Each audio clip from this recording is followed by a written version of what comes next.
Bonjour, bonjour à toutes et à tous. Je fais cette petite vidéo aujourd'hui pour vous parler d'un thème qui est important pour moi, qui est le temple de lumière. Alors, qu'est-ce que le temple de lumière? Le temple de lumière, c'est un héritage atlante, euh, je dirais même un héritage de l'histoire humaine même, mais surtout atlante. Pourquoi? Parce que les Atlantes font partie des premières civilisations qui ont vécu à la surface de la Terre. Alors, je ne parle pas de l'intra-terre, hein, ou, voilà, vraiment à la surface de la Terre. Et ils ont réussi à mettre en place des technologies cristallines et solaires dans des fréquences qui ne correspondaient pas au départ aux fréquences que l'on retrouvait à la surface de la Terre. Eux-mêmes ne correspondaient pas vibratoirement aux énergies que l'on pouvait retrouver à la surface de la Terre. Et comment faisaient-ils alors pour vivre sur Terre à ce moment-là? Et comment faisaient-ils pour déployer leur technologie? Eh bien, c'est à travers ces temples de lumière atlante. Ces temples de lumière sont des points de connexion entre le cristal intraterre, le cristal d'Alcyone, mais aussi l'ensemble des grottes cristallines et l'ensemble des matrices solaires. Et du coup, vibratoirement, énergétiquement, les temples permettaient de déployer ces énergies sur une certaine surface et de créer comme une sorte de bulle énergétique où effectivement les Atlantes ont pu développer des technologies, mais surtout ont pu développer leur cité à la surface de la Terre, qui, même si elle était peut-être plus haute en fréquence qu'aujourd'hui, et ça, je ne suis pas là pour débattre de ce sujet, en tout cas, elles étaient différentes de ce dont les Atlantes avaient besoin pour vivre. Et ces temples de lumière, eh bien, ils reviennent à nous à l'heure d'aujourd'hui. Je pense parce que, voilà, grâce à l'évolution du collectif, au changement vibratoire de la Terre-Mère, aujourd'hui c'est possible. Alors vous allez me dire, vous connaissez peut-être vous connaissez certainement des personnes qui ont comme des temples aussi chez eux depuis des années, hein, c'est tout à fait possible. Moi, je vous parle juste, voilà, de ces temples, qui sont venus à moi. Et ces temples, comment ils sont venus à moi? Eh bien, au travers de ce que j'ai pu pratiquer chez moi, mais aussi au travers de mes pratiques énergétiques, notamment au niveau des nettoyages et des harmonisations des lieux chez les autres personnes. Il faut savoir que le socle, de l'accompagnement que je propose, qui est, la formation «S'éveiller à la conscience du lieu», qui au départ, du coup, amène les gens à mieux comprendre ce qu'est leur habitat, comment il fonctionne, l'origine de la conscience de leur habitat, comment prendre soin de son lieu en toute autonomie, comment le nettoyer, comment l'harmoniser, comment le reconnecter à des points de ressourcement, enfin, comment refaire circuler les énergies dans notre lieu et que notre lieu, pardon, redevienne un lieu ressource pour la terre-mère et pour le collectif. Eh bien, ce socle-là m'a amené derrière à me connecter effectivement au temple de lumière. C'est mes extensions de conscience qui m'ont permis cela. Et au départ, c'était, très flou pour moi, le temple de lumière. J'avais du mal à comprendre ce que ça représentait. Je pense que j'ai dû faire comme la plupart de vous, vous êtes en train de faire là, c'est-à-dire vous imaginez, un temple comme, on peut le voir ici sur terre, comme on l'imagine, au niveau physique. Donc au départ, c'était un peu compliqué. Donc j'ai vraiment laissé aller et le temple, en fait, a commencé à se manifester de différentes façons. Il peut venir à vous sous forme de géométrie, sous forme de couleurs, de sons, pas forcément sous la forme d'un temple. Donc vraiment, laissez-vous guider, par rapport à la perception que vous pourriez en avoir. En tout cas, moi, je ne suis pas là pour vous donner une image précise de à quoi ressemble un temple de lumière, parce que finalement, il ressemblera à ce qui vous correspond. Ce qui est sûr, c'est que rapidement, j'ai visualisé comme une autre architecture vibratoire qui était différente de l'architecture vibratoire de mon lieu de vie, qui était plus complexe. C'est là que j'ai vu qu'elle était dans des fréquences quand même et des vibrations quand même relativement différentes, malgré tout le travail que j'avais fait, sur mon lieu de vie, hein. Je ne parle pas de qualité de vibration, hein, je parle plutôt de complexité. C'est-à-dire que, je sentais que cette l'architecture du temple, hem, était beaucoup plus multidimensionnelle que l'architecture que j'avais mis en place, chez moi. Et du coup, il y a eu tout un travail effectivement de préparation énergétique afin de renforcer l'architecture vibratoire de mon lieu de vie pour pouvoir accueillir en quelque sorte cette architecture vibratoire qui est venue se tisser du coup à l'architecture de mon habitat et du coup à la mienne. Et qu'est-ce que ce temple m'a apporté? Eh bien, ce temple m'a ouvert tout simplement, la porte à ma propre multidimensionnalité. C'est-à-dire qu'au départ, je suis quelqu'un qui ne perçoit pas énormément les énergies. Je ne vais pas voir, je ne vais pas entendre. Je fonctionne plutôt sur de la claire connaissance. Je vais savoir que c'est ça dont j'ai besoin, je vais savoir à un moment donné que c'est comme ça que je dois le faire, je vais comprendre telle chose de cette façon-là, enfin, vraiment de la claire connaissance.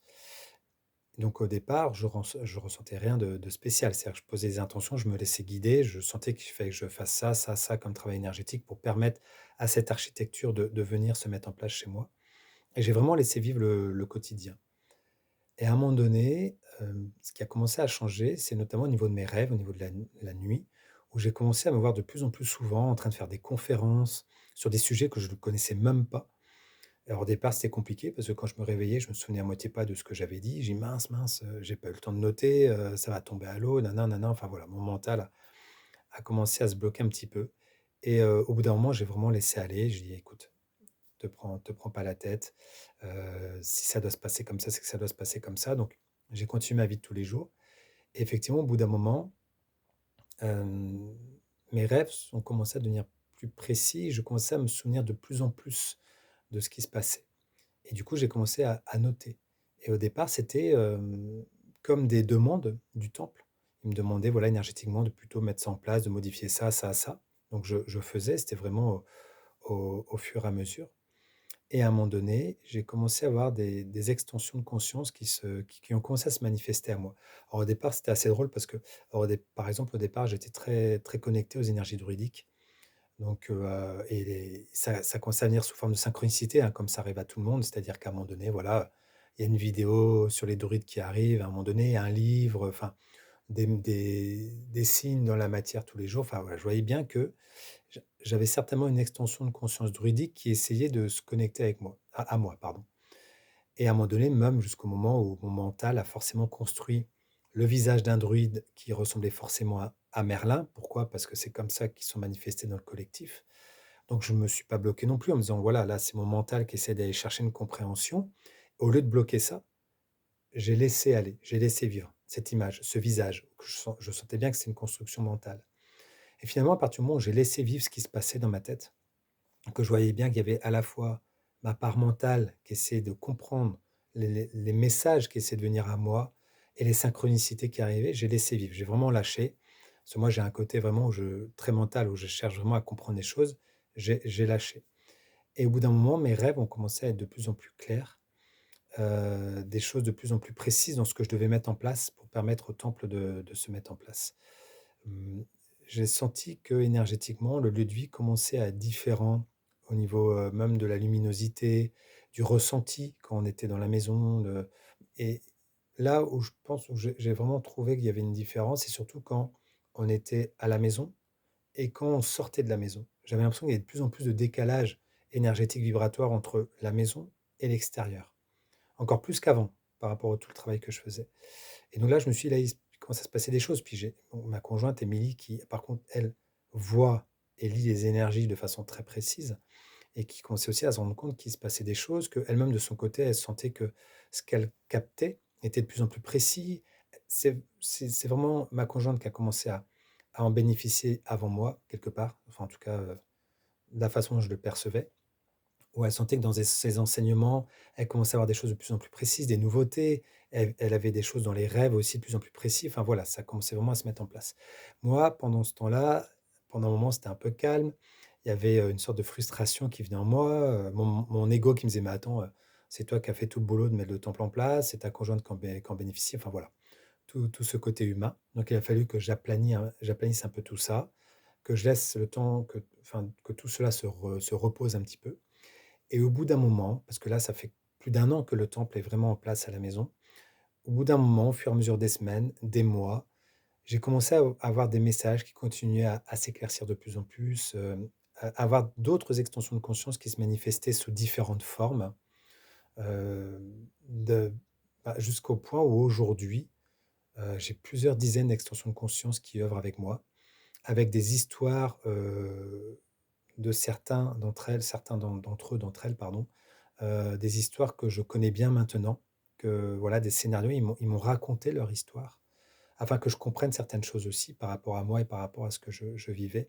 Donc forcément, tout ça est venu en parallèle aussi de ce que je vivais au quotidien, hein. Tout ça passe aussi par le travail qu'on fait sur soi au quotidien.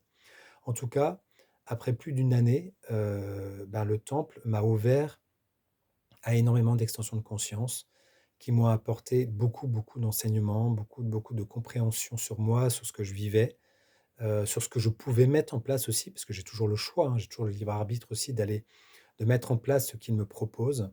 Enfin, en tout cas, j'ai réalisé au bout d'un moment qu'effectivement, le rôle du temple de lumière, en tout cas pour l'instant, parce que je ne sais pas où ça va m'amener derrière, mais en tout cas pour l'instant, c'était vraiment l'ouverture à ma propre multidimensionnalité. De permettre aussi à mes extensions de conscience vibratoirement de se manifester de façon beaucoup plus claire chez moi. C'est-à-dire que l'architecture du temple de lumière a développé l'architecture de mon habitat, de mon lieu de vie et ma propre architecture pour que l'on s'ouvre beaucoup plus, à nos extensions de conscience et vraiment à l'heure d'aujourd'hui et ben, voilà, j'ai jamais eu autant d'extensions de conscience qui m'ont accompagné, qui m'ont soutenu, mais des extensions aussi que j'ai accompagnées.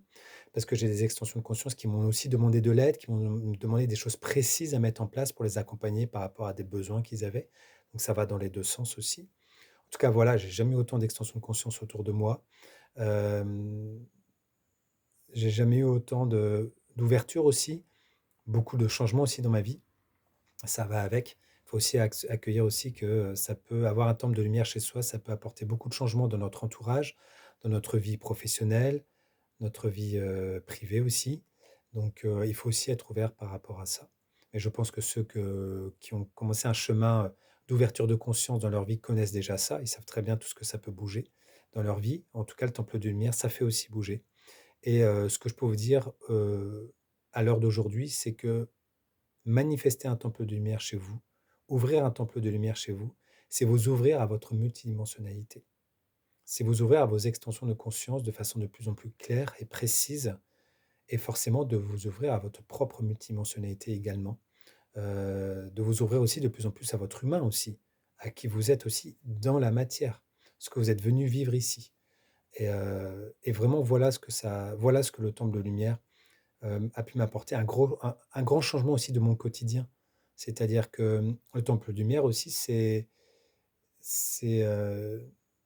une conscience dont on s'occupe tous les jours. C'est-à-dire qu'il m'a demandé de mettre des choses en place, dans la maison, aussi des hôtels, de façon plus précise. Il fallait s'en occuper. J'avais une façon aussi de me présenter, à l'hôte de dans l'hôtel chaque jour, un travail énergétique à faire tous les jours, pour vraiment que tout cela se maintienne dans le temps. Donc ça a aussi énormément changé mon quotidien. Toujours pareil, vous avez le libre arbitre aussi de choisir de le faire ou pas. Le temple de lumière, attention, le temple de lumière, c'est pas, voilà, le jour où vous le mettez en place, il y a tout qui s'ouvre du jour au lendemain. Le temple de lumière va vous suivre aussi au fur et à mesure. Il va vous accompagner dans votre évolution au niveau de votre propre architecture. Il ne pourra pas vous ouvrir, les portes si votre propre architecture, n'est pas en capacité ou ce n'est pas le moment de recevoir ces énergies, cette multidimensionnalité. De toute façon, le temple nous accompagne au quotidien, selon notre évolution et plus on va avancer sur nous-mêmes et plus le temple va pouvoir nous ouvrir des portes et nous donner de plus en plus d'accès à notre propre multidimensionnalité. Après, il y a un choix à faire aussi, enfin un choix, qui peut toujours être changé, à modifier, rien n'est permanent. Mais à un moment donné, est-ce que vous avez posé l'intention dans cette vie-là d'être une extension de conscience ressource ou d'être une extension de conscience qu'on accompagne, qui a besoin d'être guidée? Et cela va déterminer, les extensions qui vont venir à vous. Si à un moment donné, vous posez l'intention et vous vous sentez prêt à être une extension de conscience ressource, qui est là pour aider, d'autres extensions, eh bien, vous allez avoir peut-être une majorité d'extensions de conscience qui vont se manifester à vous, pardon, et qui vont avoir besoin d'être aidées, d'être accompagnées. Ce qui n'empêche pas que vous aurez toujours des extensions de conscience qui seront là pour vous guider et pour, vous enseigner. D'accord? Pareil, si vous posez l'intention d'être plutôt une extension de conscience qui a besoin d'être aidée à l'heure actuelle, vous allez avoir une majorité d'extensions plutôt guides ou enseignantes qui vont vous accompagner. Mais tout ça n'est pas définitif.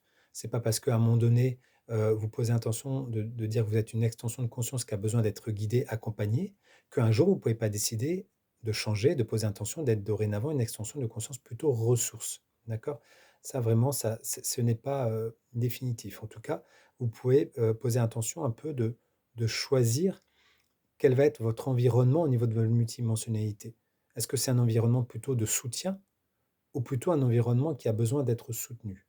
Donc ça, c'est aussi à vous, de déterminer ce que vous voulez quel est votre choix? Voilà, en tout cas, voilà, c'était une 1re vidéo que je voulais faire sur ce thème de temple de lumière pour tout doucement commencer à vous y amener, à vous faire comprendre un peu, ce que ça représente. En tout cas, j'espère que ça va attiser votre curiosité. Au put Peut-être que vous allez vous rendre compte que vous avez peut-être déjà une forme de temple déjà chez vous au travers de ce que vous avez mis en place et à ce moment-là, bah, n'hésitez pas à m'amener votre témoignage. Je serais tout à fait, heureux de pouvoir entendre ce que vous vivez au quotidien, ce que vous avez mis en place, de partager nos expériences. En tout cas, voilà. Voilà cette première notion de temple de lumière que je voulais, partager avec vous, car, bah, c'est mon quotidien, c'est toute ma vie à l'heure d'aujourd'hui.